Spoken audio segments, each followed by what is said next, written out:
Hey there, Schwermetallisch here. Just last Sunday I had quite a long interview with Tom DeWitt about his new album, The Days the Clock Stopped. And it's quite a personal record. He managed to tinker together with some great artists. We had a lot of fun. We had a really long talk about his music itself, nerdy shit, and I would say just check it out and enjoy, and have a nice evening. All right. Well, So, hi. Yeah, I got a little bit of coffee left, but I got also water, so that's. I'm great. always drinking water, like a lot of water during regular days. I mean, it's funny because now people know what is going on with my body now that I talked about it, and the album is about it and the video is about it. So now there's certain moments when people are like, "Why do you drink so much water?" It's like, well, I miss my bowels, and they are the part that takes in the water from your body. So I actually have to drink more to stay properly hydrated for medical reasons. And that is also something with live gigs. Sometimes people like, wait, you just performed for 40 minutes and you had 12 bottles of water next to the stage? And I'm like, yeah, and they're all empty afterwards because I'm headbanging and I'm running around and sweating, and obviously, it's this weird situation. But it's kind of fun, or well, not necessarily fun, but I kind of feel better about just being open about that now and not having to be secretive about the fact that I have the ostomy or whatever. It's like, okay, this is just my life and this is what it is. There you go. Yeah. Before people knew the fact, they maybe thought you were one of the aliens from the movie Faculty. Yeah, exactly. Okay, he's a prop musician, but he's also an alien and wants to kill us all. Yeah, it's like that's interesting. It's an interesting, interesting comparison. Yeah. No, I mean, I hope not. But unfortunately, you cannot always look inside other people's brains and what they think of you. I mean, obviously, that's impossible, and perhaps that's for the better as well. I think the last 4 years of Trump administration and the last month of Corona pandemic showed us that everything is possible in the minds of strangers. Oh man, yeah, you said it definitely. The thing is, it's I mean, I agree. I agree with you 1,000% there. The thing is that I've actually noticed by myself, like I am actually very passionate about a lot of political matters, but I've also noticed that my passion and the way I look at those things are not always constructive, in the sense that I can, it might sound weird, but I was talking to my mom about this because with her I'm very honest, and she knows how I think about those things. And she's like, but you're extremely passionate, so it could also be construed like you don't want someone else to believe something else. I'm like, well, that's not the truth. I'm passionate and I'm angry and annoyed with how certain things in the world happen right now and how certain people act, but that doesn't mean that I don't necessarily want the best for them. You know what I mean? It's kind of weird. It's like I can be very annoyed with certain policies or with what certain political parties do, but that doesn't mean that I hate everyone who votes for that party, because there could be a million reasons why they would still vote for that party, even though I think their policies are despicable. You know what I mean? It's like it's good to I think it's good to always try to find some common ground, even with those you don't disagree with, unless they're obviously openly going for hatred or xenophobia or that kind of stuff. But the last couple of years, there have been so many people saying such extreme things that I've just noticed that I'm not even willing to talk about it anymore, because I'm like, you know what? Fuck it. There's no point. There's no point in me saying anything right now. I mean, I very much disagree with you, but if I would say that, I would just be the other guy and you would just be angry with me. So what's the point? Like, we're not gonna get anywhere with this. And that is weird for me, because normally I would go into a conversation and go into those things, but I'm in that sense, I think I'm maybe just tired. And I know that a lot of musicians, but also a lot of people that I talk to in general, like there's this, in that sense, we're all connected, that everyone is kind of tired of how the last couple of years have been. You know what I mean? It's just like, this again, that kind of feeling. I realized that many musicians over the age of 40, 45 are really annoying right-wing boomers. Yep.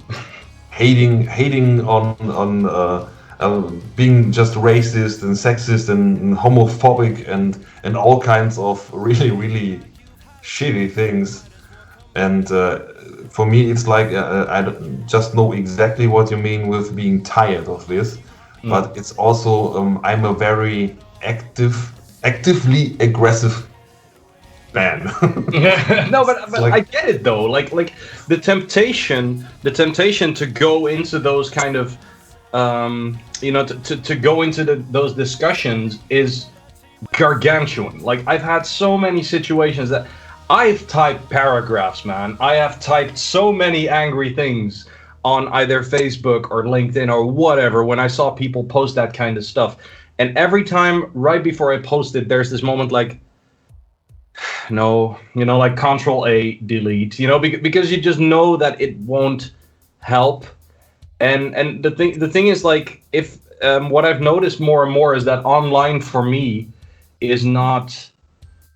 I honestly don't think it's the place, even though some people, I would never tell anyone that they shouldn't. Look, if you want to be political online, you go and do your own. But I don't really see the point in it because it's like I'd rather use it either in my music, write something in my lyrics that reflects what I think.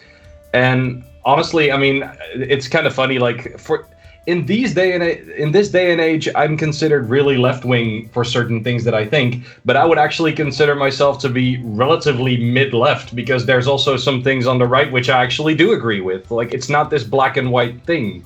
There's a lot of nuance going on.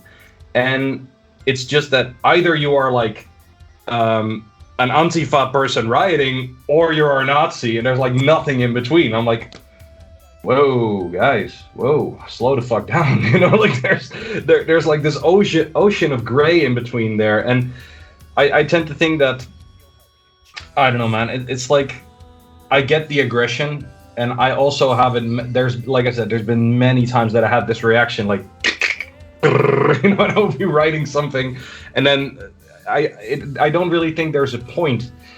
I've had some situations that I would talk to people in real life who would say, I am pro-Trump. And then I would just ask them, okay, why? And then not in an attacking way, but just saying, I honestly cannot understand why you would say this, but can you please tell me why? Because maybe there's something that I'm completely missing or whatever.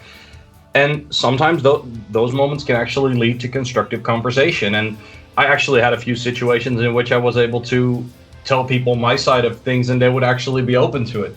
More open to it than what they would be in an online discussion. You know what I mean? Because online, obviously, things are very black and white, and it's like, Yeah. there's no space for that. So, I'm not. The thing is that what I would like to see more, I guess, and I think a lot of people like to see this more. It doesn't matter if you're left wing or right wing or whatever you believe in. I get the impression that a lot of people are actually really tired of that black and white thinking. Of that kind of all the time, we can do better by actually maybe listening and trying to understand one another a bit more. And I was raised as someone who's able to say, you know what, I don't agree with you, but I can still have a beer with you. I don't hate you for not thinking the same thing that I do. It would be kind of nice if we could get back to that a bit more, maybe. I don't know. So sorry, this is gotten political. I'm so sorry. No. But on a side note, you got a spot on your shirt. I got what? Sorry. You got a spot on your shirt. Oh, do I? So sorry. Yeah, was that like a shaving cream? Yeah, I think that's some shaving cream. Yeah, it's like for the lookers at home, I literally had a shave like 5 minutes before we started talking, and I'm graceful as fuck. So when I do stuff like that, it just goes everywhere. Yay! It's great. It's better than toothpaste in the beard. Oh yeah, exactly. It's like this. This white streak. Exactly. It's like, wow, you really did not have a lot of time to get out of bed this morning, did you? It's like, So what are we gonna talk about? Well, you're the one You're the one asking the questions. You may tell me, man. The fine thing with you is you're not someone from Italy that isn't used to speaking English. The most interviews I did lately was with Italian bands, and they kind of struggle with the language often, and I have to send them the questions beforehand so they can look it up and get in the mindset to answer. To be fair, I think it is actually. I mean, to get into that, I think it's actually really good that they do it. Though it's like it could be a very easy thing, or well, not easy, but it's like the safe way out to just go. You know what? I'd rather do it in typing.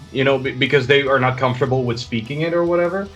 Actually, I think it's good that they at least try, even though their English might not be fluent, or they might not be able to express themselves perfectly.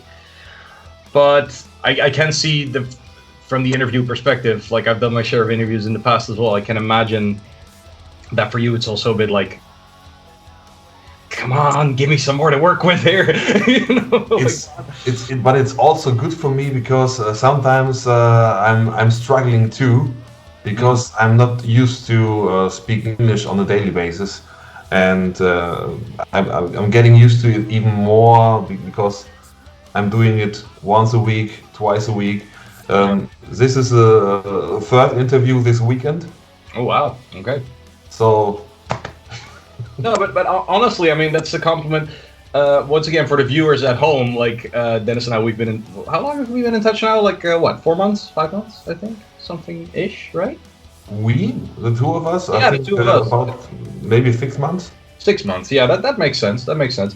And actually, I mean, I'm willing to repeat that right now here as well. I think that your English is very good, actually, for someone who's doing this in that sense, which started out as a hobby and is now growing, which I think is great.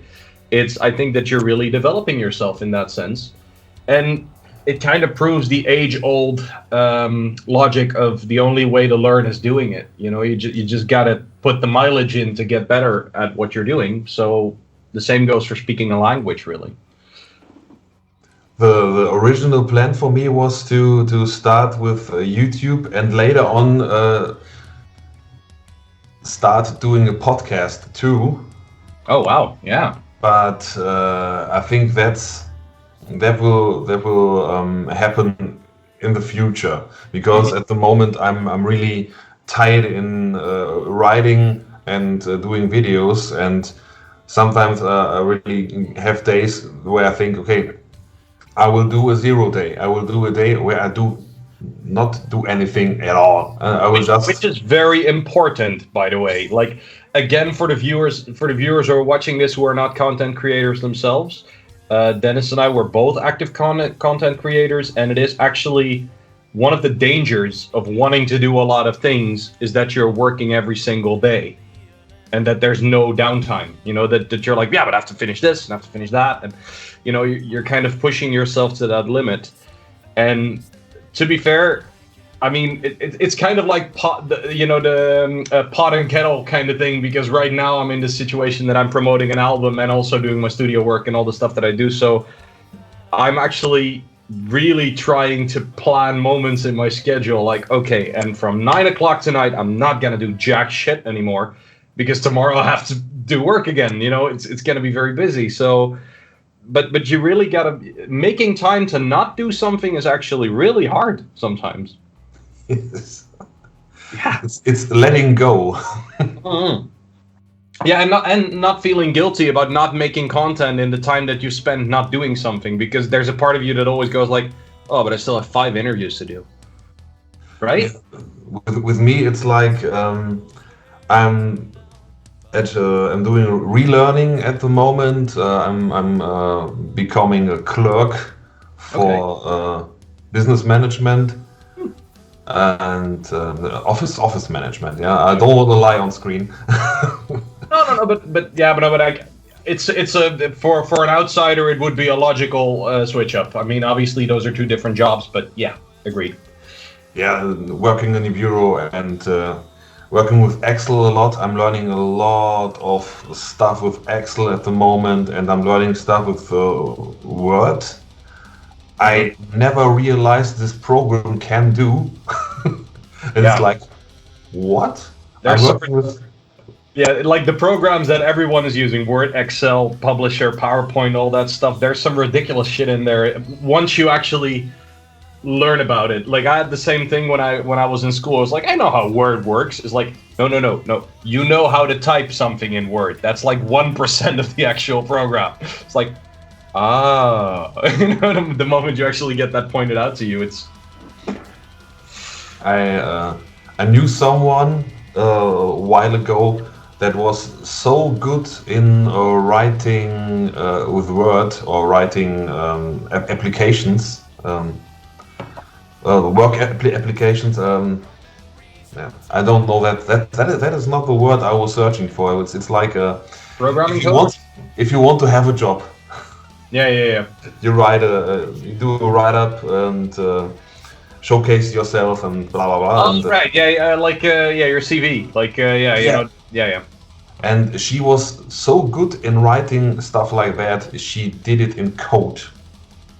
I'm not surprised because the option is there. You know, there's so much. Once again, there's crazy shit to be done with those kind of programs, man. Absolutely. I mean, I don't even know how to get into the code of Word.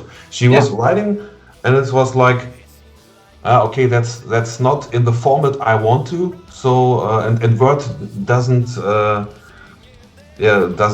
get me the options I need for what I want on that CV. So she just switched into the code and adjusted things, and it was like watching, I don't know, God.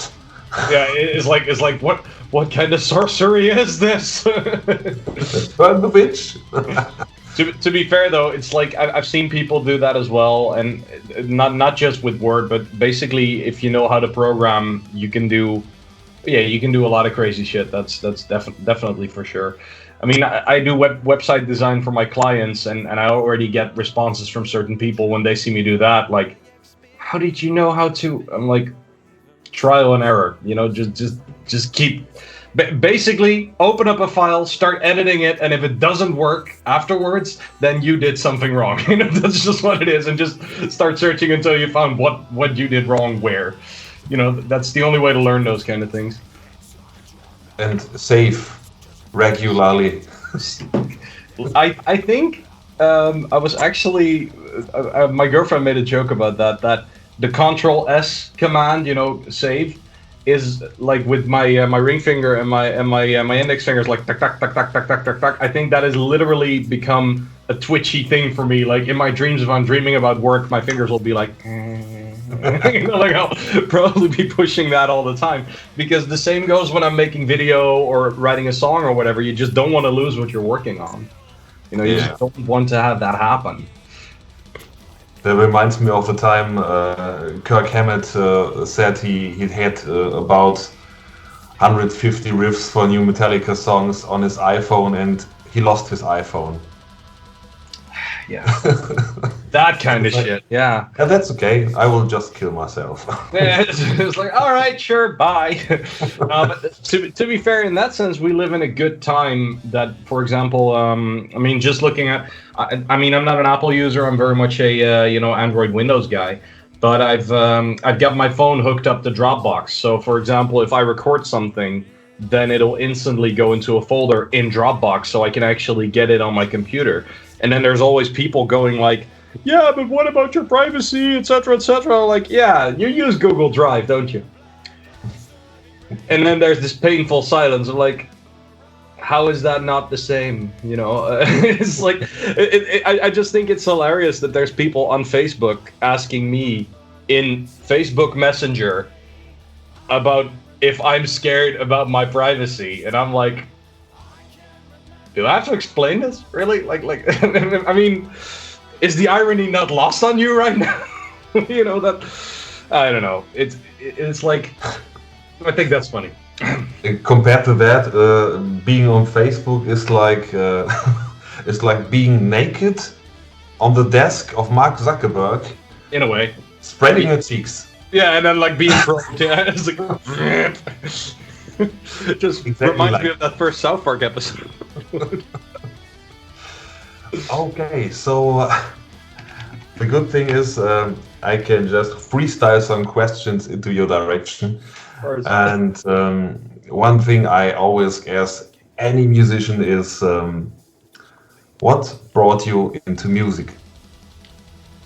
I think the first thing for me, music has always been like somewhere in my life. I think as a kid and growing up, I wouldn't say I come from an extremely musical family. It's not like we have like 5 persons playing an instrument or whatever. But my father played guitar. We always had the radio on or like records. I'm a '90s kid. I'm from 1987.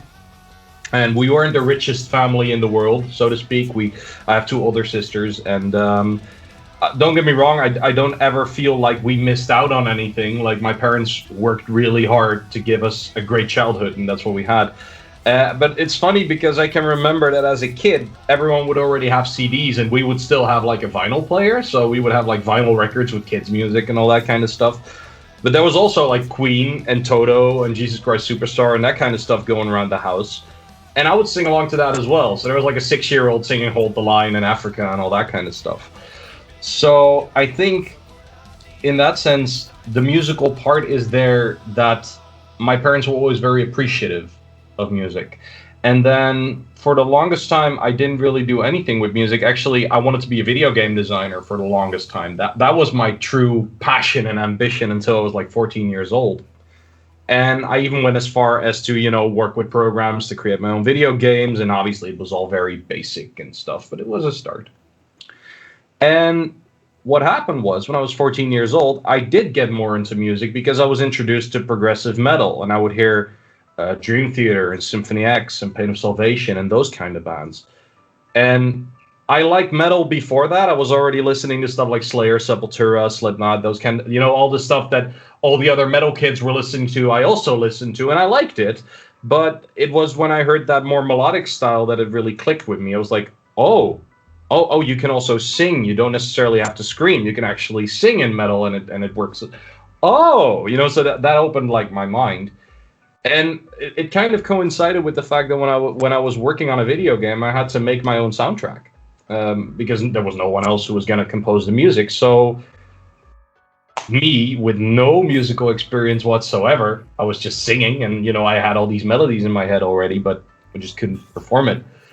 I got in touch with a hip-hop producer, believe it or not, and he taught me how to use Fast Tracker, which is this old DOS-based music program in which you can put samples in like a spreadsheet, and then it plays those samples, and that's how you could write songs. So for the first 3-4 years of my musical life, I was just putting samples together. I was just using like one violin, and I would just pitch that up and down and then make melodies with it. That's how I did it, because I couldn't play an instrument. I wasn't proficient enough to do that. But I did have all these melodies in my head. So quickly, within the first four years, I already had songs done, and people were listening to it like, well, okay, they're samples, but these are good metal songs. That's the response I would get from people. So I kind of knew that with the response I got to the demos, and we're talking really crappy demos. I cannot listen to that shit anymore now. But when seeing the response that people gave me, I knew that I was apparently onto something. And that's when I kind of let go of the video game making, and I just started going fully for the music. So I took keyboard lessons, I took singing lessons, I started getting myself more acquainted with instruments, and started basically taught myself how to play guitar with some minimal lessons from guitarists around me to just, get the basics down. And yeah, now I'm here. I'm 33 years old, and my 5th solo record, and many, many albums in the past behind me. So kind of weird how that went. You mentioned Toto. Mm-hmm. And I love that band, man. Yes, of course.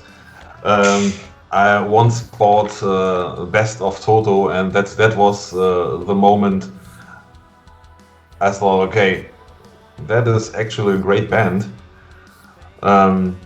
And Eddie Van Halen was asked the question how it feels to be the best guitar player on the planet, and his reply was, "I don't know. Ask Steve Lukather." Figured as much. Yeah, I actually heard that quote as well. Wait, was that just for for nerding out's sake? Sorry, this is not metal. There's people watching this. We've been nerding out for 20 minutes, and now it's about Toto. Anyway, sorry guys. Was that the past to present best of, the one that had like they released like this best of CD in 1990? That's the one that I basically was raised on, because when you're like 5 years old, that's when you start realizing music is a thing. And the first 4 years of my life, I don't have any recollection of that, but I know that I heard that record, and that was also the record which had that one singer that they fired after that record. I don't know if you know that story, but I think that's really funny. They did that best of, and they were forced to work with a South African singer by Sony. They said, yeah, you got to work with this guy, because they just Joseph Williams just left, and they had this guy. And they recorded 2 songs in the studio with him, and they did a tour with him, and he was horrible. Like the studio songs were really good, but live he was out of key. It was, oh man, it was a nightmare. And they actually released this live album called this best of album called Past to Present, which has those 2 songs with him on vocals, and a live video in the same year. And in this live video, you can see that they really tried to edit out all the parts where the singer would walk to the front of the stage, because it was just so bad. It was just so horribly bad. So I think they learned then that they shouldn't let labels tell them what to do, because it probably wouldn't benefit their music so much. It's like, It's if you have an epic metal band, of the past, of the present, of the future, it's people don't give a shit about a singer being out of key every once in a while, because that is odd music. It's strange. It goes over the head of many people, and even I don't know if I like the stuff sometimes, and then the next song is great, and so it's meh. I don't know. But if you play in an AOR band, which is all based on the vocals, right? Like, that is so much about the vocals. Yeah, exactly. You can't have a guy singing out of key. It's the death of a band. Yeah, it's like, especially because that is also a thing. Maybe that's also where my prog fascination comes from, in the sense that AOR and prog obviously are very different genres in terms of the musical side. Yet at the same time, there's also a lot of things that are actually connected, because a lot of AOR musicians also like prog, and vice versa. There's like, you got to be able to play your instrument relatively well to make good AOR, and that's the same with prog, obviously. And you have, if you sing in a prog band, it's mostly you have to be in key. You have to have a good voice. You can't just take a band that is playing perfectly like Dream Theater and have a singer that is just out of key, or just screams and thrashes and shouts everything to pieces. Yeah, I mean, obviously it really depends. There have been bands. Well, it's like if your style obviously is the thrashy side. I mean, good example is what the guys in Dillinger Escape Plan did, for example. Like frantic, crazy technical music, and actually having a guy going on top of it. But that was like a part of the hardcore aesthetic, so that wasn't wrong. That was actually violent and angry, and it worked. But if you're even with Dream Theater, I mean, James LaBrie has his good and his bad nights, obviously. But, there's no denying that he has a basic skill set. Like, he has vocal lessons. He does take care of his instrument. He wants to be a good melodic singer. And I think that's kind of an expectancy in the genre. Yeah, I agree with that. It's like, I even think that you don't necessarily have to, because I actually recently had a guy like, oh, but how can you be prog? Because you don't sing that high. My voice isn't as high as James LaBrie's or whatever. And I'm like, well, you tell me, because I didn't know this was a law. I didn't know that I had to sound like them to be to make progressive music. This is new to me. It was kind of interesting. But I do see where that person comes from, because obviously a lot of prog bands, even the ones that I mentioned that, started influencing me, Pain of Salvation, high singing, Dream Theater, high singing, Symphony X, high singing. It's all these guys that are like, Queensryche, absolutely. Fates Warning. Although, actually, Fates Warning is one of those bands that I really like because they're not doing that all the time. Because Ray Alder actually has a bit more of a mid-range, which I always like. I like them for multiple reasons, obviously, but I always used to listen to Fates Warning and feel like, okay, I can still be a prog singer. If he can do it, then I can do it too. Yes, I don't have to be that kind of extremely high singing dude to be a part of the prog scene. I will send you a link afterwards of my new review of the current Fates Warning output. Oh yeah, I'm actually I've read a lot of very positive stuff about it actually. So check into it. There's one poppy song in it. One song that is that has too many keys, too many keyboard elements that are not in the prog vein for me. Which sound a bit like stuff you listen to on the radio, and if you have a bad day radio wise.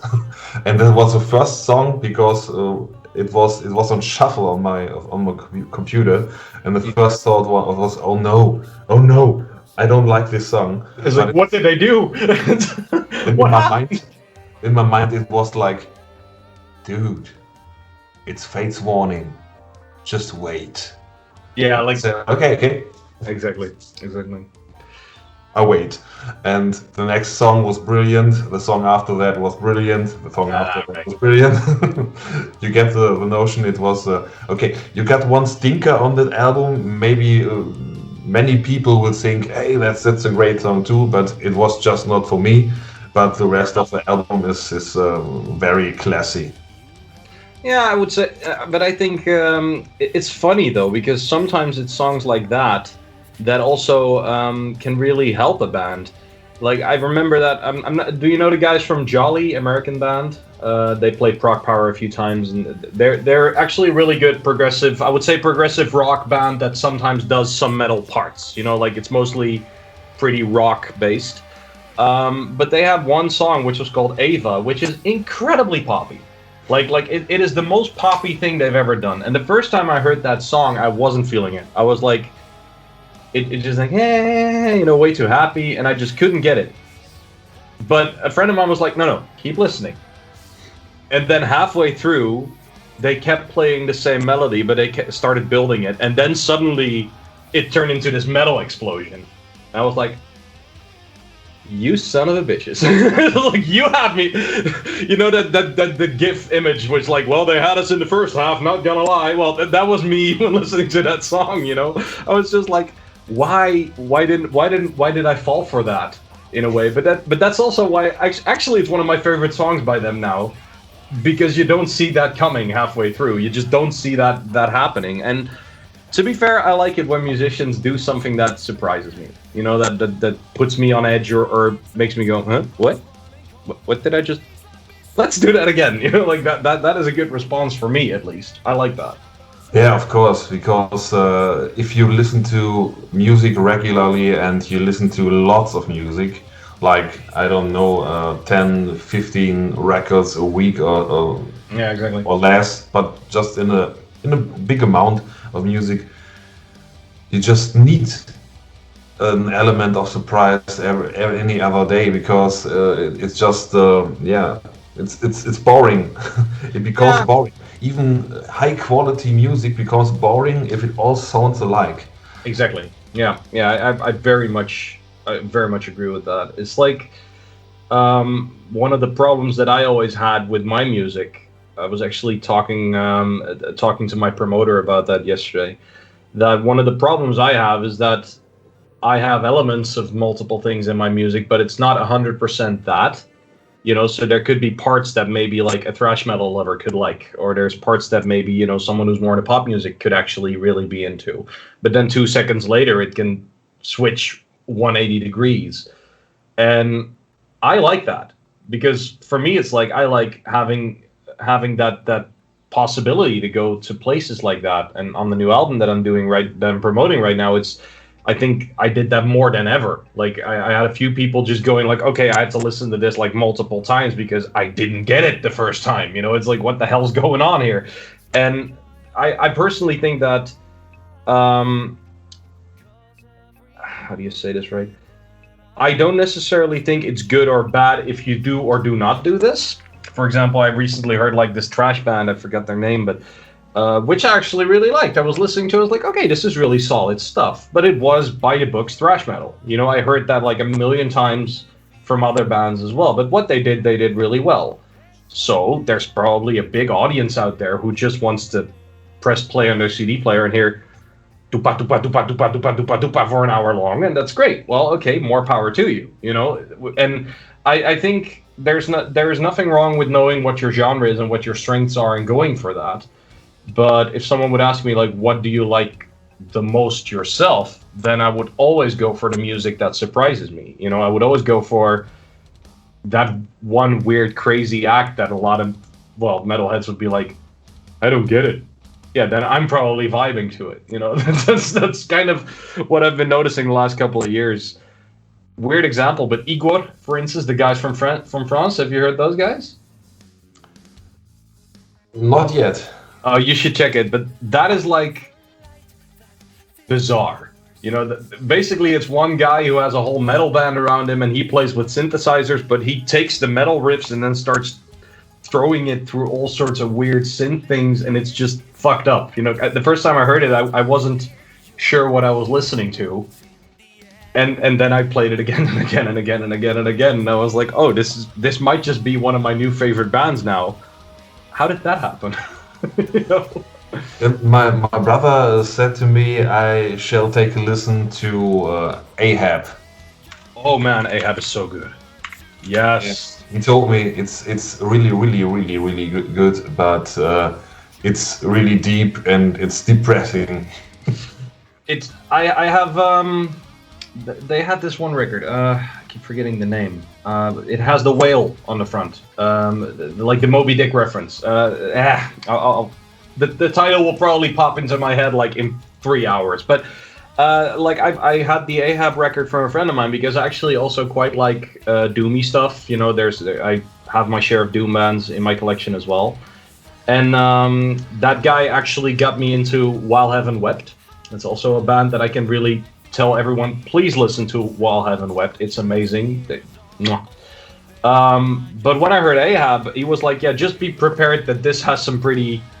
They would call this suicidal music. I was like, okay, I'll be mentally ready for this. But I did love the intensity. I did love how it crushes and how it just slowly rolls over you, But it's not the kind of music you would listen to if you're in a happy, energetic mood. Or at least I wouldn't. I would listen to that with my headphones on and just lying down and letting it happen. That's the kind of music it would be for me. Yeah, with some doom bands, it's just like bow down and let it roll over you. Yeah, exactly. And it's I don't mind that. It's like once in a while, if there's the right place for it, you got yourself a good beer and a chill vibe, and you can just sit down or lie down and listen to it. It's good stuff, definitely. The last My Dying Bride was a pleasant surprise to me. That was the first record of them I ever listened to be honest, because I had a long time in my life I was just listening to power metal. Really? Oh yeah, then I can imagine the old My Dying Bride stuff was not matching with that. No. Yeah, of course. And anytime I heard someone growl or shout, it was like, no, that's not for me. And then I don't know how this interconnects with each other, because it probably makes no sense. But I broke my hand on a party, and I had to stay at home for 5 weeks. Okay. And I fell into the YouTube rabbit hole of thrash metal.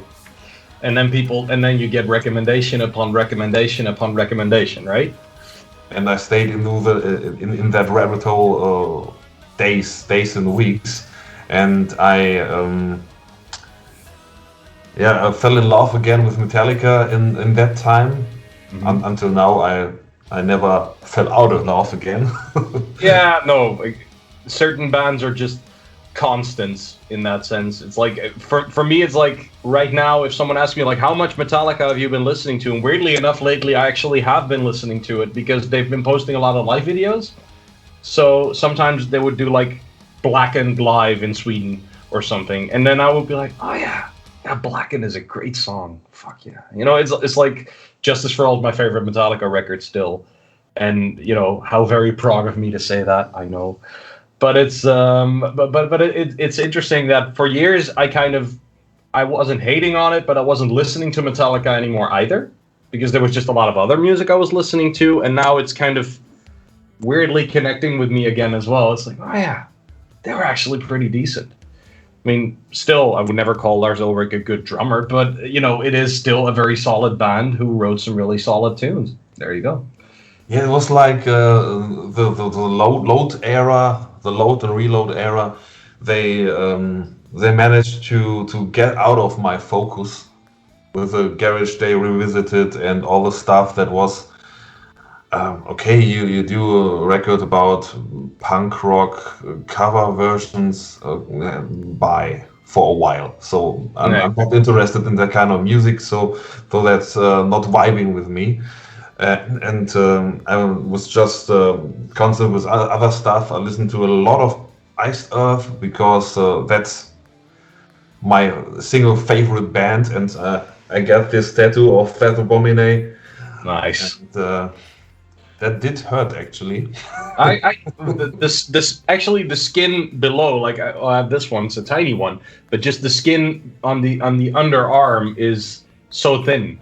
So it's like the first 30 minutes you're like, oh, this isn't too bad, and then like 45 minutes like you're just this is not too bad. Yeah, why are you crying? It's like, why? I'm fine. That's it. I was listening to many melodic bands like Iced Earth, and I realized Iced Earth sounds like a mixture of Iron Maiden and Metallica. Yeah, that makes sense actually. I mean, obviously they have their shit. Like if you ask John himself, he'll probably give you like a million other influences, but sound-wise, I can see where you're coming from with that comparison. I would say, for me personally, if I'm talking about Iced Earth, is like I don't necessarily like all the albums as much, but I'm a huge fan of like I would say Dark Saga and Horror Show. Those two, that's like for me, those are like benchmarks in terms of how American power metal works, and especially Horror Show. The song Damien, I think that's the best thing they've ever done still. Like, for me, that's my favorite Iced Earth song, with the choirs and the whole build-up, and it's just holy crap. That hits me every time. I will have to re-listen to it today to get into this mindset of yours. Oh, fair enough. Yeah. It is an odd song for their standards, I know, but it's just, yeah, something about those melodies and the way they tell the story and all that really works for me. And I like Dark Saga because I'm also a comic book nerd, and Spawn is one of my favorite heroes. And they wrote a whole album about Spawn. So yeah, obviously I gotta love that shit. It makes sense. Yeah. Ice cream. Oh man. I loved that twist that he kills the ice cream man. I really loved it. Yeah, the ice cream man who is a pedophile. It's like, oh Jesus. I remember when I first read Spawn, this is nothing, well, it has something to do with metal because of the Iced Earth connection, obviously, but I remember the first time I read that, I was like 12, 13 years old, and I just couldn't imagine that there would be people in the world that are so evil, that there would be people in the world who'd be willing and able to do something so dark, so sinister, and obviously then you grow up and you realize that the world is far more fucked up than you can ever imagine, but yeah, as a kid, I think that was my first introduction to how evil humanity can be. It's like, oh, this is based on actual, right. It's like that was an interesting thing, but at the same time, that is the foundation for a lot of metal records. This kind of dark stuff. I mean, our music comes from somewhere, so perhaps maybe we should be grateful for some evil and darkness to exist in this world, because otherwise we wouldn't have all the cool music we have. But still,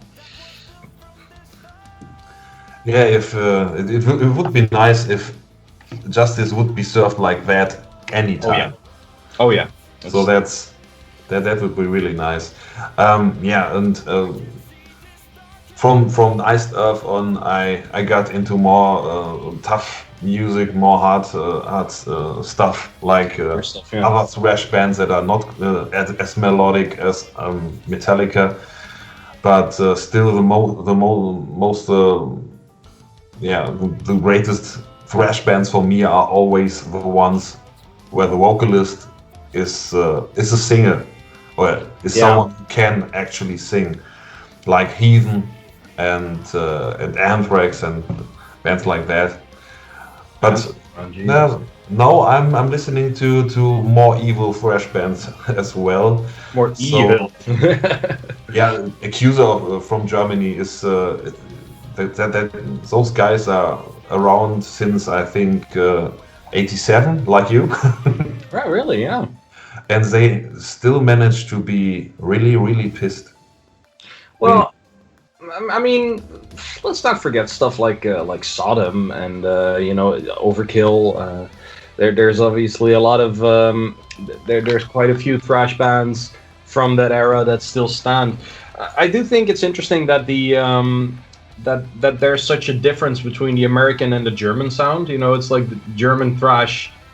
I get the impression that German thrash is more angry for some reason, and like American thrash tends to also more easily cross over, or maybe have some more melody in it. While like I don't know what's up with you guys, but you're angry. It's like I've seen some German thrash bands just going at it, and I'm like, I don't want to be in an argument with those guys. They'll fuck me up. It's bad, but I also like it. I like the aggression.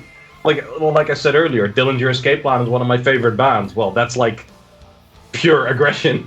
Basically, you play one of their songs and it's just like 2 minutes of and that is weirdly enough also something I really like, even though I don't necessarily listen to it for days on end. But it can be very cathartic to sometimes have someone just screaming something really loudly and having a drummer just bang the fuck out of his kit and just have those explosions once in a while. Can be helpful. It can help. So to use the thrash metal theme as a kind of transition to another question. Mm-hmm. This is question 2. We're talking for 50 minutes. This is question 2. Great. 2. Yes. I was kind of impressed with the drummer on your new record. Oh, thank you. Because I thought, hey, that's a dude from Annihilator, and Annihilator is fucking dope. Yeah, and well, obviously also have the bass player for Annihilator on my record. Rich is the one who co-produced the record and who did the mastering. And it's funny because a lot of people now see this and they see like that I have Fabio on drums and that I have Rich on bass, and they're like, wow, what's the connection with Annihilator? I'm like, well, technically there isn't.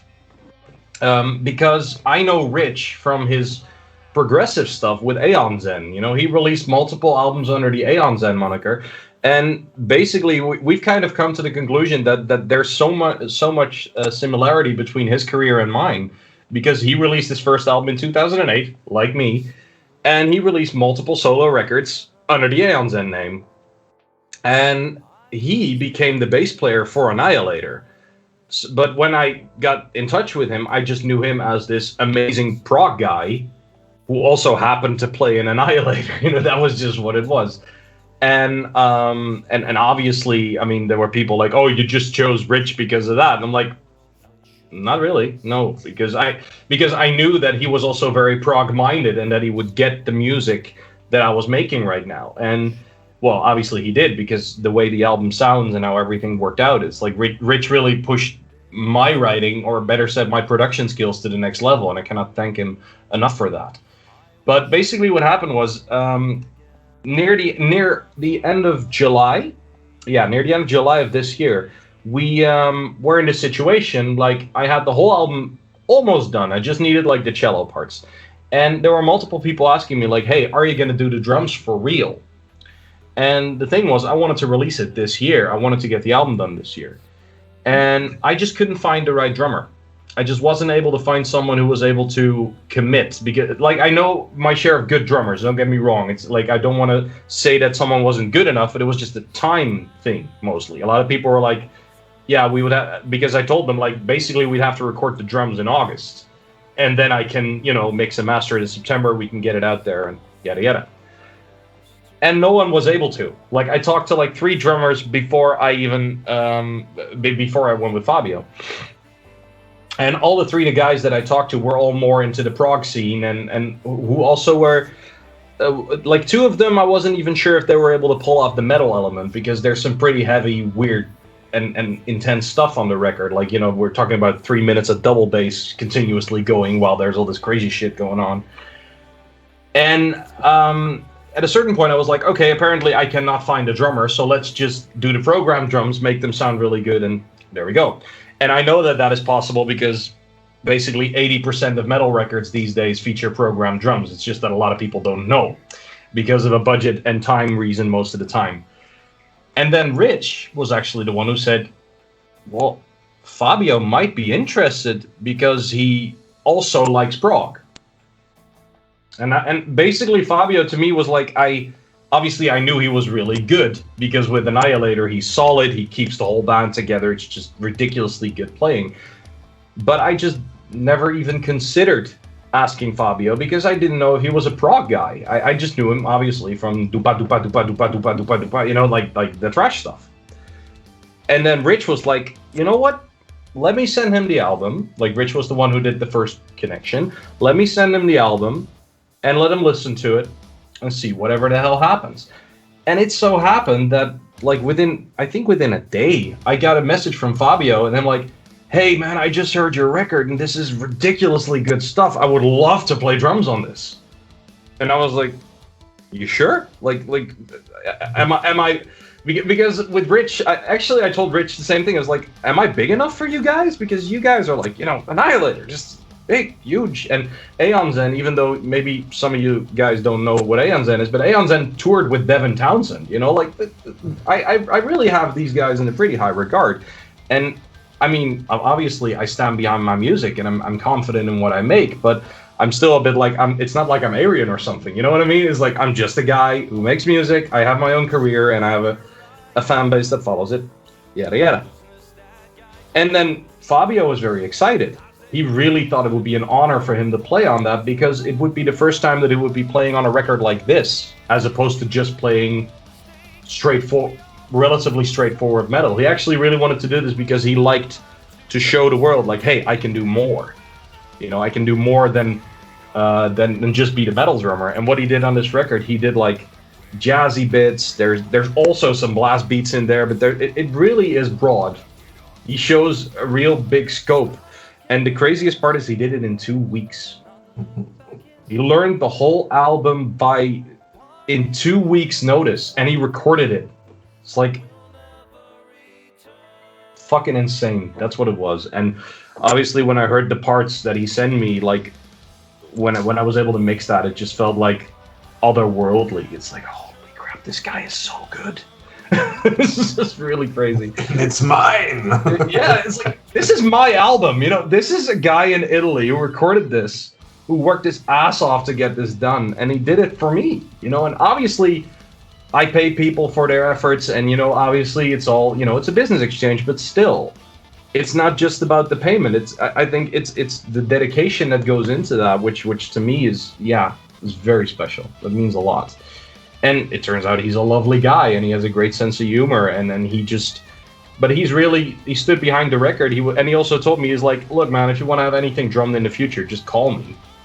And I'm like, what kind of luxury is that? To have a drummer like that in your list, so that he's just willing to do that stuff. So yeah, I'm very grateful for that. It's kind of mind blowing, but I'm very grateful. There's a question that comes to mind. As you mentioned, you are a multi-instrumentalist. How many instruments can you play? Oh boy. Well, I want to counter that instantly. It's like, yes, I am multi-instrumentalist in the studio. Actually made a vlog about this as well earlier, but I know not a lot of people know this. But I actually have a coordination disorder. I've had that since birth, and there's a lot of physical things that I don't do well. And that's just what it is. You know, it's like it's not like, oh, you're so sad because of it. No, it's just what it is. It's like I would not be able to kick a ball in a straight line because my body just doesn't coordinate well with what my brain wants. And the same kind of applies to playing instruments.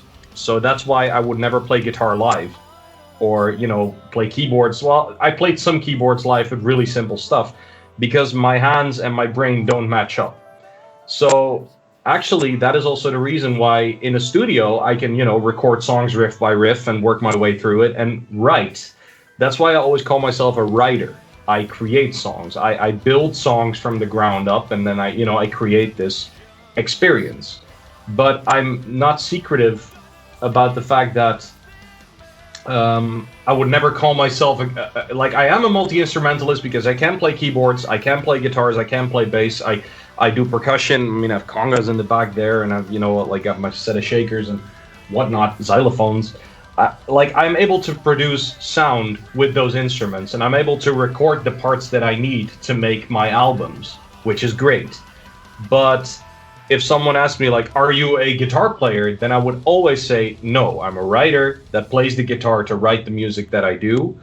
And I think there's that. I think it's good to be honest about that, because otherwise it would be lying. You know, it's like, yeah, of course I play guitar. I can easily play all this stuff while I can in separate takes, and sometimes 100 takes to get it right, because my hands are just locking up on me or something is just not working out. And the reason why I'm more honest about that these days is because I sometimes get people telling me, like, yeah, I don't know if I should start playing guitar. And then my response would be like, does your body work? And then they're like, why do you ask? I'm like, well, does your body work? Are you able to just, you know, throw a ball in a straight line? Are you able to do basic things? Yeah, okay, then you should start playing guitar, because you're probably able to play it, because I am not able to do a lot of things, yet I'm still able to get some sound out of a guitar. So, you know, it's like I try to use my disadvantage to maybe inspire people here or there and tell them, like, there's far more that you can do if you're willing to put your mind to it, because if a guy like me who has two hands like this is able to play most instruments, then you probably can as well. The only thing that stopped me from playing guitar was patience. That's just what it is. It's time. It's time, it's patience, and basically every person that I talk to who is good at guitar, they all had those moments. Even I know some guys who are like really, really good, like the guitarist in Dreamwalkers Inc., for instance, my band. I talked to them about this, like, hasn't there ever been a moment that you just felt like, fuck it, I'm quitting because I'm not growing? And one of the guys was like, oh, I still have those moments. And then I hear them playing and I'm like, how? You know, it's like, you're so good. But I think it's also a part of the creative process. It's like, unfortunately, a significant chunk of the creative process is made out of suffering, and is also made out of being sad, being angry, and that feeding your creative side. So weirdly enough, I also have days in which I try to record vocals, because obviously I do my vocals live, because I do feel confident enough to sing live, because that is something I can control. That is like the instrument I can play. So when someone asks me, in the studio I play a lot, but live I'm the singer, because then I'm like, okay, singing I can do within the limits that I have. But even then, there's also days that I'm recording vocals and it sounds like shit, and I'm like, okay, maybe I should just quit everything that I do, because I'm not even able to sing this fucking note right now. And then a day later, you try it again, because you've slept better or because whatever, and then you do get that note, and you get it 3 times better, and it's like, okay, there it is. So, you know, it's like I think in that sense, for a lot of creatives, doesn't matter if you make music, if you make video, or if you do whatever you make, there will be days in which you're like, I cannot do this. I suck. Everything I do is horrible and I suck. And then the next day, you'll actually feel pretty good about yourself and you're doing it. So keep going. Yeah, I know that from drawing. On some days, it's like all the things I learned in the last 25 or 30 years just don't apply and don't work, and everything I draw is something that I see as incomplete and a waste of everyone's time and paper. Or even worse, something you've maybe even done before, right? Yeah, I done before in a way better way. Yeah, exactly. Yeah. And some days it's like my mind is a blank slate, and I just start drawing and I draw something I never did as good as that. Yeah, but from scratch. And those moments are the magical moments. That's like when you write a song in 10 minutes, or indeed you draw this thing that you never thought you could, and suddenly it's like, bam, it's there. Oh shit. You know, like those moments, that's the magical moments that all creative people live for, I think. You know, those little moments of magic. Little Moments of Magic is a beautiful name for an AOR record. Yeah, absolutely. It's like, there you go. Me and my brother are singing hobby-wise only when we are together, having a few beers and hanging out. And there was one moment, only once, I managed to do a Manowar scream. And afterwards your voice was fucked, right? Like that was, or just the one time? It was like we were trying to sing Nessun Dorma of Manowar, the Right. Manowar version, and you know the scream at the end where they're just going like, "Ah!" Yeah, it's like that. Oh man, yeah. Sometimes you manage to do those screams at the absolute edge of dying. Oh yeah, absolutely. Yep. So you I know you what that feels like. sang, and your voice it's 5 minutes from okay, I can't sing anymore this day, and then you sing You probably this. you probably can't even breathe anymore once you actually keep that up for 5 minutes. It's crazy. What I really think is strange about singing, and especially about my voice, is that I can do Painkiller, but I cannot do Manowar. Yeah, but that's because there's obviously the difference with Painkiller. People tend to forget with Rob Halford that he mostly does falsetto. You know, like that is very much in that higher octave falsetto range, and he made it sound metal because he was able to put that grit into it. But if you listen to, compare Breaking the Law to Painkiller, you know what I mean? It's like Breaking the Law, that's like his lower voice.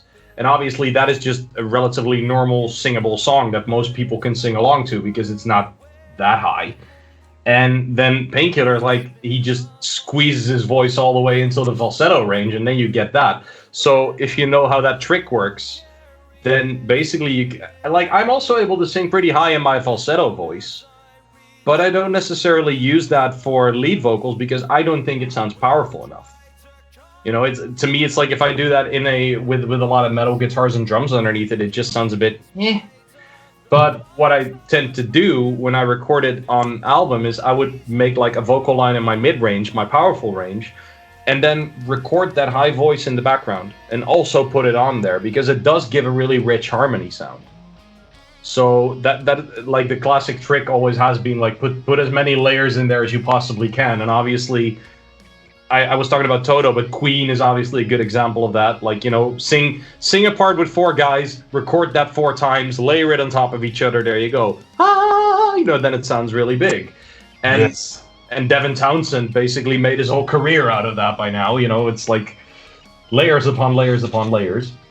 But you have to admit that that these kind of Queen choirs are the shit. Oh man, I love that. It's so great. I just wanted to ask you something. Did you see or hear my Aryan interview? I saw part of it. Yeah, I couldn't see all of it, but I saw part of it. Yes. Because layer upon layer. Another question. Yes. I think you know Alter Bridge. Yeah, of course. Yeah. And Miles Kennedy is one of my favorite vocalists. He's great. He is so good. He's fucking great. And I said to Ian Lucassen that it would be really, really great to have Miles Kennedy on an Aryan album. Yeah, I think he said he's working on that. I would not be surprised if he did. And to be fair, I think he'd be able to get it by now. Aryan is also really well known in America. It's like you just got to realize that when you're on mainland Europe, like us, there's this whole world of music here. Especially when looking at the prog scene, that is like very clear. It's like my music is mostly being sold here on the European continent right now. Like we're doing the pre-order for the new album, like that's happening right now. Sorry for the shameless plug, but if you want to help, you can still do it. But like most of the orders are all European because I know that the fans that I have are mostly from around here. And I have not had any pre-orders from America yet. But I do know that there are listeners of my music in America because I'm working with a few distributors who do sell my records there. So it's like what is clearly standing out for me is that the music scene in America is just a completely different world than what Europe is. And in America, you have bands like there are bands that literally don't care about Europe because they're touring America all year. And that's something that we tend to forget here in Europe because we're all separate countries with our own identities, etc. But there's like multiple bands that might maybe have a hit in the 90s here or whatever. You know what I mean? Like they maybe were once a thing. And in America, they're literally playing 5 gigs in every state and they're making top dollar.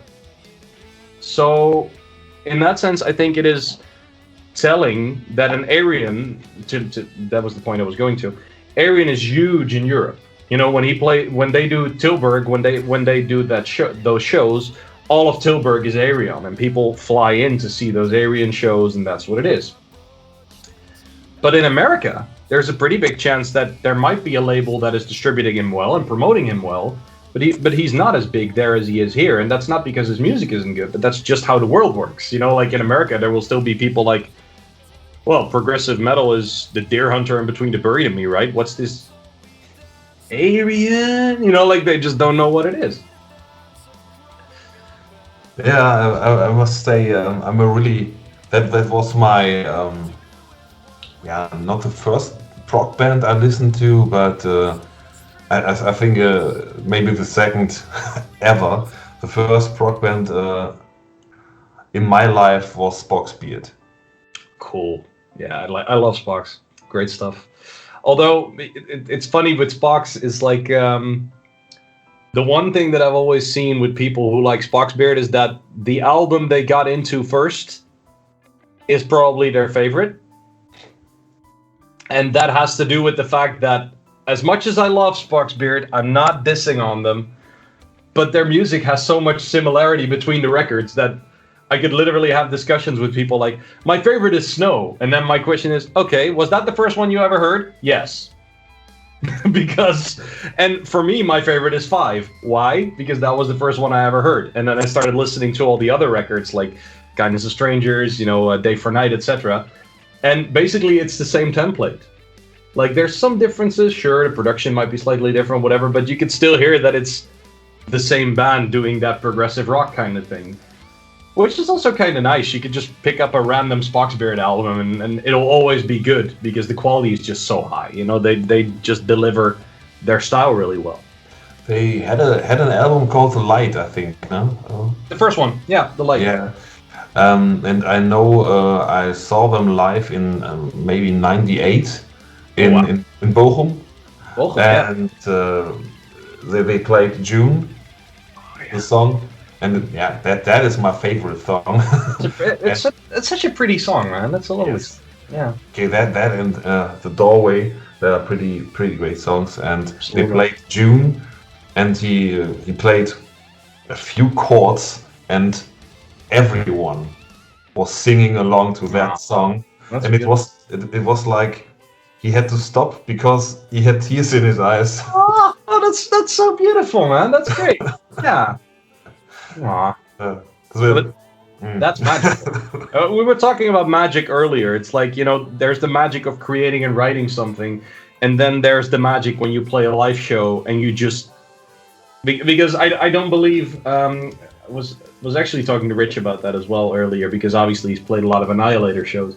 It's like you can never have like a full connection with an audience for 1.5 hours. That never happens. There's always moments that there's like highs and lows, and that happens during a gig.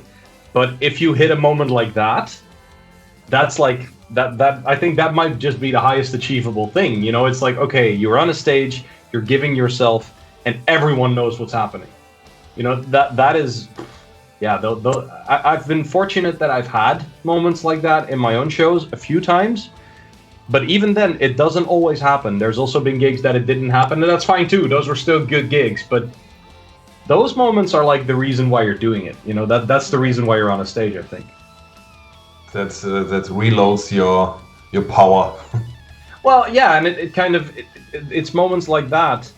I mean, you've seen the documentary that comes with the new album as well, and it's like it's moments when people tell you that you really touched them, in whatever way.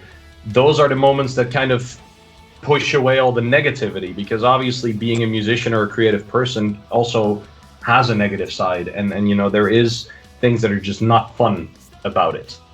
And then if there's moments that someone actually takes the time to tell you, like, hey, that thing you did, that went right here, like that legitimately touched me, that is enough fuel to keep going for a few more years. I was like, okay, cool. Now I can make music again. It's all good now. All the doubts are gone. So on your new record, the days the clock stopped. Mm-hmm. What is the most? What is your favorite song of that? Oh, wow. Oh Jesus, that. Why do you do this to me? That is My job. That is the devil's question, good man. No, it's I cannot answer that, and that's not because I wouldn't want to, but the thing, and it's not like the standardized answer like, oh, you're gonna choose between your children. It's not like that. It's just that because the album is one story for me, it's kind of like picking. It would be weird to say, yeah, I like chapter 5 the best, because then that would kind of disqualify the rest of the story. You know what I mean? It's like that kind of would feel odd. But I can mention which tracks stand out to me for multiple reasons. Like I can do that. For example, in terms of heaviness, in terms of just sheer metal heaviness, I do think like The Pulse worked really well. I think that's the song that that's also the song that I got from multiple choir members that really said they loved singing that, because I allowed them to scream and really go, yeah, in moments like that, because it worked within the context of what we were talking about, because that song is literally about dying. So, you're not going to go, yay, dying, you got to dive into it deeply. So I think that song works best in terms of intensity. But then on the other side of the spectrum, if we're talking about atmosphere, I think Sleepless Angels is the best song in terms of creating an atmosphere on the album, because I get people saying that they really felt like they were drifting in space while listening to that track, like really getting that kind of vibe. So pick, and then there's a song we released the single for Death and Our Brother Greg, with the video we did. And I like that one for the reason that is the most accessible song on the album. I would say that's why we wanted to launch that as the first single, because I would say that is the one that has the clearest verse structure, and you can play that to a prog lover, and they would still be like, oh, this is a pretty decent metal song. Catchy. Catchy, exactly. And the thing is that I think my older albums were more catchy. Like, my earlier releases had more singles, relatively speaking. It's just that now I didn't feel like writing singles because I do actually like catchy music. I don't mind writing a good chorus. A song like Anthem, for instance, I'm not sure if you know my older work, but we have one song, Anthem, which is from the 2017 album, The Antithetic Affiliation. And when we play that live, you have an audience going, and we all walk together. And it's just awesome to hear an audience sing that. Like, I wrote that knowing, like, I didn't necessarily write it with that reason. I just had that melody and I liked that melody. But when we started playing it live, I just noticed that, oh, we have to close the set with this because everyone will sing along, and then we have like a good ending to the show. That's just great. That feels good.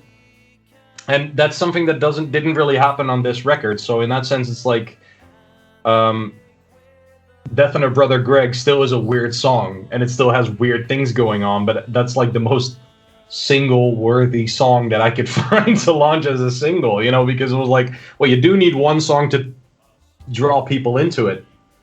And I mean, I love No Can Do, the 17-minute epic on the album. I love that one as well. But obviously that's not a song you can easily play to someone and be like, yeah, okay, here you go. Here's 17 minutes of weird music. Go nuts. That's something you might want to ease people into a little bit.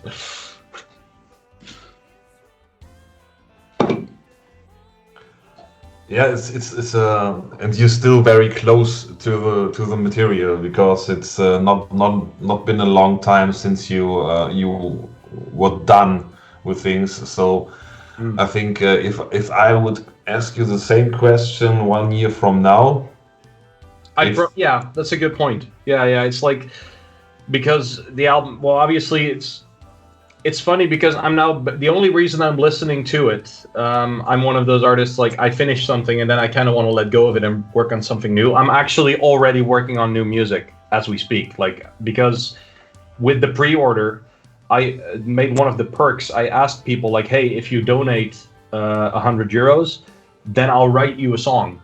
Then I'll write you a song based on an idea that you give me. It would still be me writing the music and obviously, but I wanted to give people an extra incentive to donate. Like, you'll get your own song written by me. And I've now got multiple people giving me songs. So in a weird way, my next album is already planned because I have to write those songs for people, so that's happening right now. And I think in that sense, what you're saying, that when you're letting go of something, I think in that sense, the objectivity right now for me is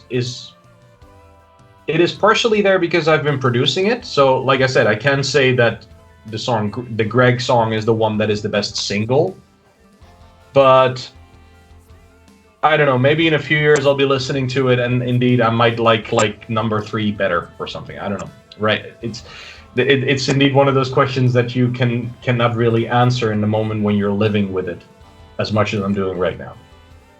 Yeah, that's a single best argument if you ask someone about the current album.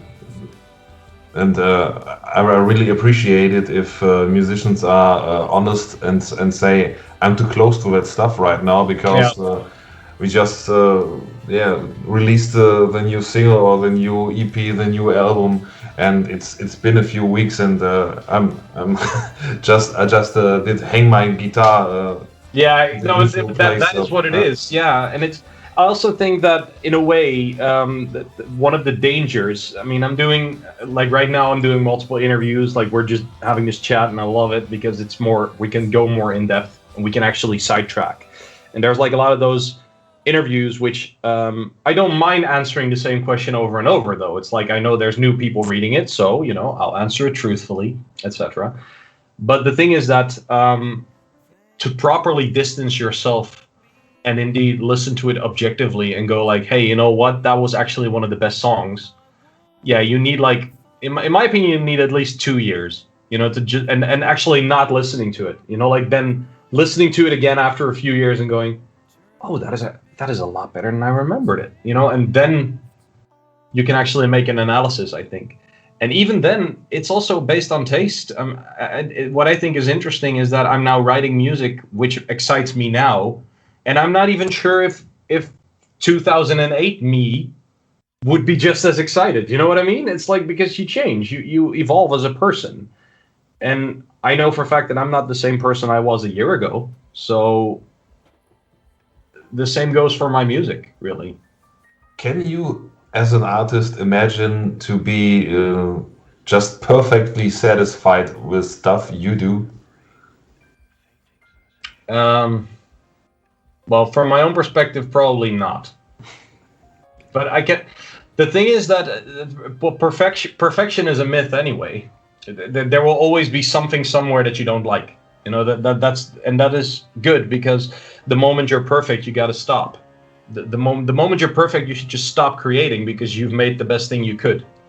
And I feel like there's still so much more things that I can make, you know, which excite me and which make me happy. So I kind of like the fact that I'm not perfect in that sense, because it's like, ooh, there's this whole adventure of music that I can still dive into. You know, there's still all this cool stuff that I can make. I do think this is one of the dangers that you see with a lot of interviews. That was what I forgot to say earlier. Like, it's the standardized thing, like, yeah, we think this is our most mature album and this is our best record ever, and, you know, all the standardized things that bands say in interviews, you know what I mean? But it makes sense, because you want to make your best album. You always want to make your best album. I believe that if you work on something as hard as I do now, but well, for other artists as well, you don't work on a record thinking, oh, you know, it's gonna be like a 6 out of 10. No, you want to make like a 9 out of 10 at that point in time. You want to make your 9 out of 10, and sometimes that works, and sometimes that doesn't. You know, so I think it's a good thing that perfection isn't achievable. I think that's actually very positive. I think it's good that everyone can always learn. There's always something new to do. There's always something new to learn or to explore, and that's also what makes life fun. You know. That made me just think about one of those bands that always bring out new music, and like. I know I will get crucified for this maybe, but this is gonna be interesting. Like Nickelback. Nickelback. Oh wow, yeah. Going to the rehearsal room and saying, "Let's do a really mediocre album this time." Yeah, exactly. Underwhelm the audience again. I think no. Well, I have a strong belief, even like to us listeners of the music that we listen to, our context, those are mediocre records. And I agree. I don't feel anything when I listen to Nickelback. I just hear like the most cookie cutter produced rock that you can imagine. There's no soul for me.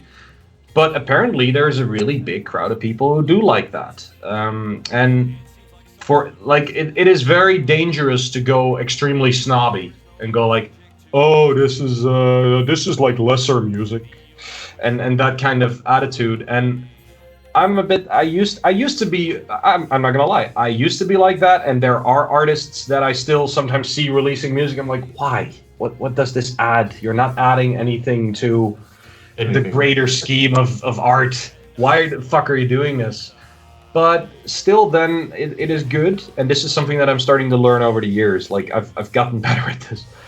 It is good to realize, like, if someone else does like this, more power to them. Like, it's just not for me, whatever, but if this is your album of the year, enjoy it. Because at the end of the day, my opinion means jack shit. If you like this, listen to it. I'm not going to tell you that my opinion is more valuable than yours or whatever, you know.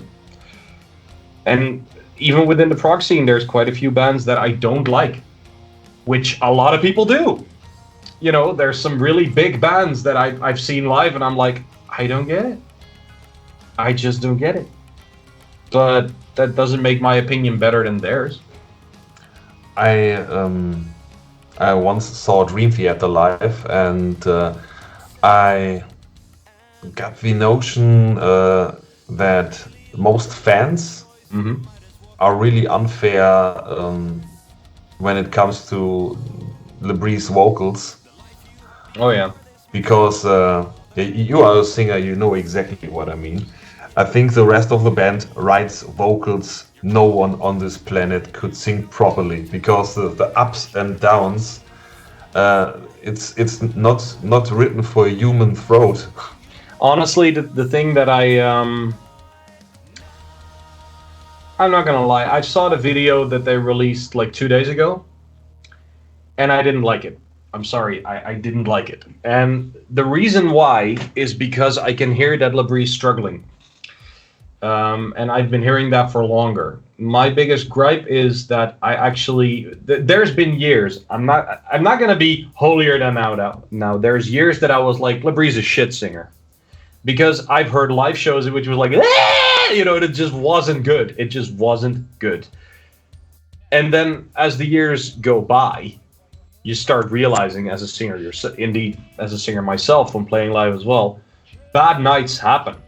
Oh yes, and you know, the tiniest thing could fuck up your voice. You don't even have to have a full blown cold, but just a bit of mucus right there, which just happens because you drink water, because you live, because you breathe, because something on stage, maybe a speck of dust goes in there or whatever. That could literally be the difference between you getting that note or not getting that note. And the audience do not getting that note, and they'll be like, oh shit. Well, you probably are not. You know, you're probably a good singer, but you just had a bad moment. And I think regarding Labree, the thing that opened my eyes was when I heard his solo work. He actually released a bunch of really, really good solo albums. And on those albums, he's singing a lot lower, and he's singing a lot more comfortable. And actually, one of the guys that made James Labree sound the best was Arjen Anthony Lucassen when he sang with Arion. Because he was forcing him to sing lower, more calmly, way more because James has a beautiful, wide, dramatic voice that you can use in so many great ways. I was about to mention that. Yeah, no, but it's like, for me, actually, I would say The Human Equation is one of the best records James ever sang on, because you can just hear that he's comfortable. You can hear that Arjen actually took the time to think, you know what? Yes, I'll let him do some of those high notes, but he sounds so much better when he sings in his mid-range. And the reason my favorite Dream Theater album, and one of my all-time favorite albums, is 6 Degrees of Inner Turbulence. And that's because James sings lower on that, in general.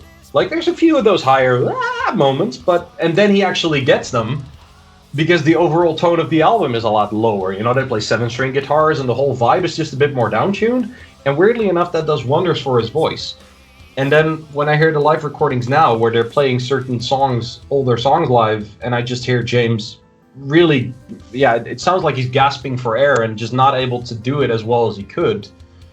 And then there's people obviously making comments like, wow, he's horrible and he can't sing. And then I just feel bad, because I'm like, yes, he can sing. This dude is a really good singer. Yes, he is. But he's being forced to do stuff that isn't comfortable for him at that point in time. And it's a shame. You know, For years. You know what I mean, right? It's for like, years. He's forced to do this for years. And I don't know, are they tone deaf to the struggles of the vocalist? I don't know. The thing is, the advice that I would give to Dream Theater, I mean, they're not going to listen, but the advice I would give to Dream Theater is, guys, the only thing you have to do is pitch down the guitars and the keys 4 semitones. That's all you have to do. Just play the songs lower. Problem solved. There's so many. A good example, Fish, Marillion, Fish, obviously. Well, everyone knows Fish. What he did when he did the Return to Childhood tour, when they did the Misplaced Childhood thing, they actually pitched down the whole album 5 notes, and it sounded amazing. Like, instead of E, the song would just be in B. And because of that, because Fish knows his limits, and he's like, look, I'm not able to sing those parts as I used to, because my voice just dropped because I'm older, it would still sound great. It would still sound like him. It would still sound like a very beautiful rendition of the album. But I thought that was a stroke of genius. If I was listening to the record, to the old record and the new record side by side, and it's very obvious that it's lower. But actually, because he's older and his voice got a bit raspier, you know, there's a bit more edge to it, and it's lower, it's actually a better record. I actually like the new version better than the old version. I have to admit, Marillion is just not my kind of band. Fair enough. It is very specific. It's not for everybody, you know, that makes sense. But I have to be fair too, to say that many people don't get it if I mention that, but I'm a really big fan of the solo stuff of Phil Collins. He wrote some amazing songs. I love some of this Phil Collins solo songs, and then there's also songs that I'm like, well, there's probably some 50-year-old moms who like this, and this is just not for me. You know, it's like boring stuff. Yeah, of course. But there are great Phil Collins songs, and I'm a really big fan of Peter Gabriel, of course. Same here. Yeah, absolutely. He's an absolute genius. Yeah, I mean, also what I love about Peter Gabriel is I don't necessarily listen to his music. People are like, how many times do you listen to Peter Gabriel? It's like, well, I listen to Genesis with Peter Gabriel because that's like, you know, that's the kind of prog that still inspires me to this day. But I really appreciate Peter Gabriel for doing the things he did because he just doesn't give a shit. He will just make the record that he wants to make. And if he wants to make a record with an African percussion group and just go for something Graceland-like, you know, what Paul Simon did, that's awesome. But if he wants to write a 20-minute prog epic, he could do that too. You know, he's just free of any convention, which I think is great. More artists should be able to do that, I think. I think the greatest songs, or the songs I love the dearest of Peter Gabriel are not proggy at all, or just a bit proggy. The Book of Love is a phenomenal song. Talk to Me, and I Grieve. That is also, yeah. Ooh, yeah. But that is proggy, that is deep, that is depressing, and sad music works. Let's face it, sad music's always good. Yeah. for people like us, it works fine. Because we're sad boys, you know. It's like, actually, this is a joke I tend to make to my, you know, to my girlfriend. Is like sometimes just type like I like this because I'm a sad boy, trademark. You know, it's, and also written with an I, you know, not with a Y, but sad boy. You know, like that. I'm cool with it. I know I'm a sad boy. I like sad art. And that sadness can be a beautiful thing. It can also help, and it can, weirdly enough, also be very good for people to sometimes have a good cry or just, you know, throw it out there. Yes, let it happen. Yes. It has healing properties. So it's venting. Yeah, that's what it is. It's just like venting. Some people go out in the street and I don't know, punch people in the face, and some people just sit down and cry a bit. Yeah, it's like and in that sense, with music and all the art forms that we have these days, there's a lot of ways to get the therapy that is needed sometimes by just pushing the play button, which is which kind of connects to my album as well, because in a weird way, by making the record that I made now and hearing the responses I get from people when they, you know, read the story, read the lyrics, hear the album, I had a few reviewers who did not want to tell me about what they would write about the album, but they just sent me messages like, okay, yeah, this album already really hit me after 2 times. I'm like, that's good. That's all I wanted. I don't care if the grade is high or low. I don't care, but I'm just happy to know that it did enter your heart. You know, that's what it should be for. Art. I'm very thrilled to review this. It will come out in December. Yes, the 4th of December. Yes. Okay, so I'm normally editors say do it in just 14 days, 14 days, 2 weeks before release. You can take your time. Like, actually, I mean, just cut this out. Like, you probably have to watch through this footage again, and I'm so sorry. But it's like you can just I don't know, maybe just make sure that if you can release it around the release date or in the week that it releases, then that would be great too. Take your time. It's a long interview. We're already talking for 1 hour and 36 minutes, and I can imagine that there's more interviews you have to edit, so it's all good. It's all good, okay.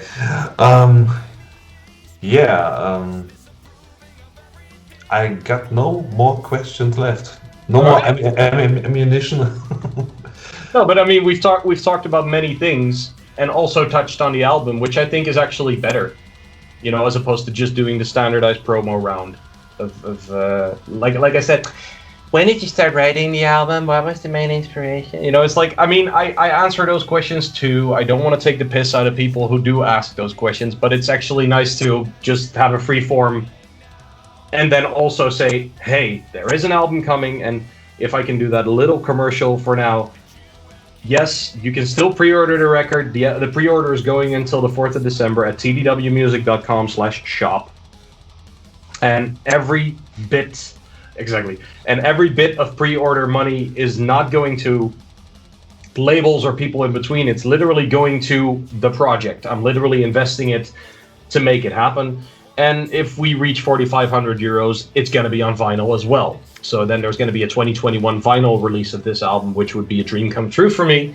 But even if that doesn't happen, I'm still already really happy with all the people that have donated, because today, when we're recording this right now on the 8th of November, we already breached 2,000 euros in the pre-order, which I think is insane. Like that already made me go 2,000. Yes, but I was like, 2,000 euros. That is so, like, I think that's a lot of money. There's bands like, oh, we make 10K in the first day. Well, yeah, good for you, but I don't. I'm just happy that so many people want to support it and want to hear the record. So, yeah, I'm just happy about that. Yeah, I too thought that a more free-form conversation with a few questions added would be more our stuff. Exactly. That was my mindset behind it, and of course, people, you need to buy this. Oh, yay! That's of course. And the one thing I will do today, aside from editing and living the rock star life, I'm not doing this. So rock and roll. So incredibly rock and roll. We're just two awkward nerds talking to a webcam, but we pretend to be rock and roll. So let's just do that. Yeah, of course he will thrash this room and break the guitars right after this. We will not film it because that's all the shit. Those are really expensive. No, I'm not gonna. Actually, I love my guitars. No. Well, maybe I'll buy a cheap guitar and break that for rockstar posterity's sake, or like a ukulele or something. I don't know. Because honestly, but set it on fire first. Set the ukulele on fire. Yeah, that's a pretty good idea. So I think it might be a good moment to wrap it up. Wouldn't you agree? We wrap it up, and I finally get to have breakfast. Yeah. Whoa. Okay. Yeah. You do that. And thanks for your time, man. Thanks for listening to my rambling. Of course. I had a blast, and we will talk later. Absolutely. All right. And guys, everyone watching at home, thank you. I love you guys. Hope you guys will stay safe and stay healthy. That's very important in these days. And maybe let's do it again in the future. Follow him, follow me. Peace. Later.